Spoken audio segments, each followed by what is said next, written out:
அனைவருக்கும் வணக்கம். இப்போ ரீசெண்டா நீங்க பார்த்திருப்பீங்க. மகாராஷ்டிரா சட்டசபையில சபாநாயகர் ஏக்நாத் ஷிண்டே தலைமையிலான சிவசேனாவை உண்மையான சிவசேனா அப்படின்ட்டு ஐடென்டிஃபை பண்ணி அதை ரெக்கக்னைஸ் பண்ணி அதனால அவர்களுடைய எம்எல்ஏஸை பதவி நீக்கம் செய்யாமல் 10th ஷெட்யூல்ல நிராகரிச்சிட்டாரு அந்த மனுவை. அதே மாதிரி 14 உத்தவ் தாக்கரே குரூப்புக்கு உண்டான எம்எல்ஏஸையும் அவர் பதவி நீக்கம் செய்யலை. இதற்கு என்ன பேக்ரவுண்டு அண்ட் இதில் என்ன இஷ்யூ அதை குயிக்காக ஒரு 5 minutesல உங்களுக்கு எக்ஸ்பிளைன் பண்ணும் அப்படின்றதுக்காக தான் இந்த வீடியோ. ஸோ இது 10th ஷெட்யூல் 10வது அட்டவணை. அது 1985 இன்க்ளூட் செய்யப்பட்டது இந்திய அரசியல் அமைப்பில். எதனால பண்ணப்பட்டது? இந்த மாதிரி கட்சி தாவல் இருந்ததுன்னா அதனால தேர்ந்தெடுக்கப்பட்ட அரசாங்கம் கவிழ்ந்துரும். ஏன்னா கட்சி சொல்லி கட்சியோட சின்னத்துல கட்சியோட கொள்கையை சொல்லி ஓட்டு கேட்குறாங்க. அதுக்கப்புறம் நீங்க வேற கட்சியில போய் சேர்ந்துட்டீங்கன்னா அது சரி வராது இந்திய ஜனநாயகத்துக்கு. அதனால அந்த மாதிரி பல விஷயங்கள் 1960, 70களில் நடந்ததுனால 1985 இதை ஆட் பண்ணாங்க. இதுல ஆனா 2 எக்ஸெப்ஷன் இருந்தது. 2 நடந்ததுன்னா பதவி நீக்கம் நீங்க செய்யப்பட மாட்டீங்க. என்னென்னது? ஒண்ணு ஒரு கட்சியோட 3ல் 1 பங்கு உறுப்பினர்கள் தனியா நாங்க ஒரு குரூப்பா ஃபார்ம் பண்ணிட்டு போறோம்பா, இந்த கட்சியில எங்களுக்கு உடன்பாடு இல்லை, நாங்க ஒரு தனியா குரூப் ஃபார்ம் பண்ணிக்கிறோம் அப்படின்னா அவங்க பதவி நீக்கம் செய்யப்பட மாட்டாங்க. 2வது ஒரு கட்சி இன்னொரு கட்சியோட இணையுது, merger, அண்ட் அதை 2/3 ஆஃப் தி லெஜிஸ்லேச்சர் பார்ட்டி, அந்த கட்சியோட அந்த சபையில இருக்கக்கூடிய உறுப்பினர்கள்ல 3ல் 2 பங்கு ஆதரிச்சாங்கன்னா அப்பையும் அவங்க பதவி நீக்கம் செய்யப்பட மாட்டாங்க. ஆனா 2003 இந்த 3ல் 1 பங்கு உறுப்பினர்கள் தனியா ஒரு குரூப்பா போறதை நீக்கிட்டாங்க. ஏன்னா யோசிச்சு பாருங்க, 6 பேர் தான் ஒரு கட்சிக்கு உறுப்பினர்கள் இருக்காங்கன்னா அதுல இருந்து 2 பேர் தனியா போனா போதும். 3 பேர் இருக்காங்கன்னா ஒருத்தர் தனியா போயிடலாம், நான் ஒரு தனி ஆளுப்பா அப்படின்ட்டு. ஸோ அதனால இது கட்சி தாவலை சரியா தடை செய்யலை அப்படின்றதுனால இந்த பேரா 3 இதை டிலீட் பண்ணிட்டாங்க அமெண்ட்மெண்ட்ல. ஸோ இப்போ இருக்கிறது என்ன? எதனால பதவி நீக்கத்திலிருந்து நீங்க தப்பிக்கலாம்? வெறும் உங்களுடைய கட்சி இன்னொரு கட்சியோட merge ஆச்சுன்னா, இணைந்து அதை 3ல் 2 பங்கு உறுப்பினர்கள் ஆதரித்தால். இப்ப இதுல என்ன ஆச்சுன்னா 2003க்கு அப்புறம் 1/3 3ல் 1 பங்கு தனியா போக முடியாது இல்லைங்களா?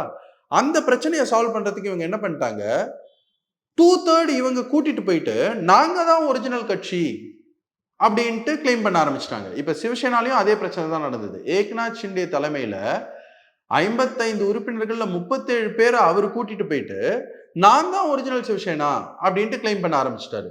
ஆனா உத்தவ் தாக்கரே ஃபேக்ஷன் என்ன சொல்றாங்க, இல்ல நாங்க தான் சிவசேனா, ஒரிஜினல் சிவசேனா, இவங்க தவறா கூட்டிட்டு போயிட்டாங்க, எங்க கிட்ட தான் அரசியல் கட்சி இருக்கு, இவங்க வெறும் எம்எல்ஏஸோட பலத்தை பேஸ் பண்ணி இவங்க தான் ஒரிஜினல் கட்சின்னு சொல்ல முடியாது.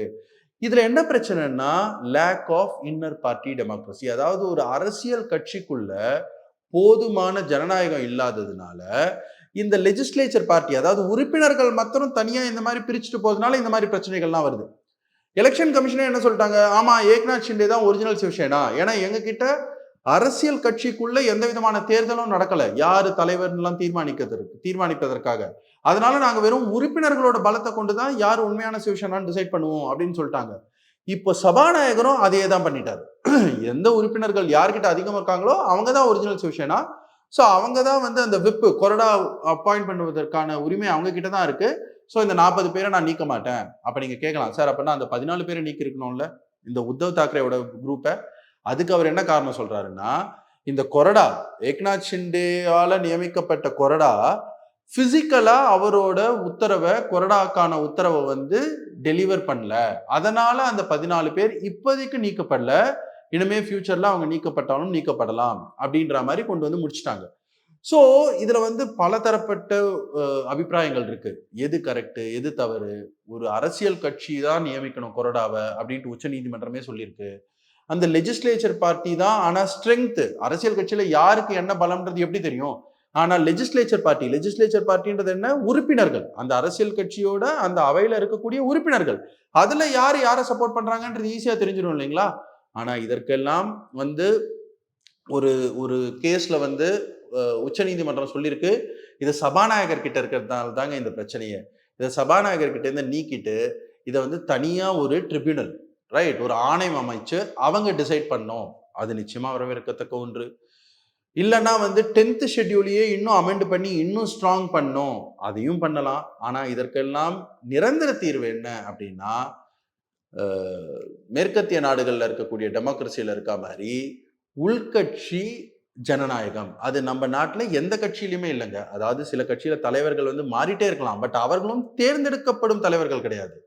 யாரோ நியமிக்கிறாங்க, இல்லைன்னா குடும்பமே வந்து அரசியல் கட்சிகளுக்கு தலைவர்களா இருக்கிறார்களே தவிர, தேர்ந்தெடுக்கப்பட்ட தலைவர்கள் எந்த கட்சியிலுமே இந்தியால கிடையாது.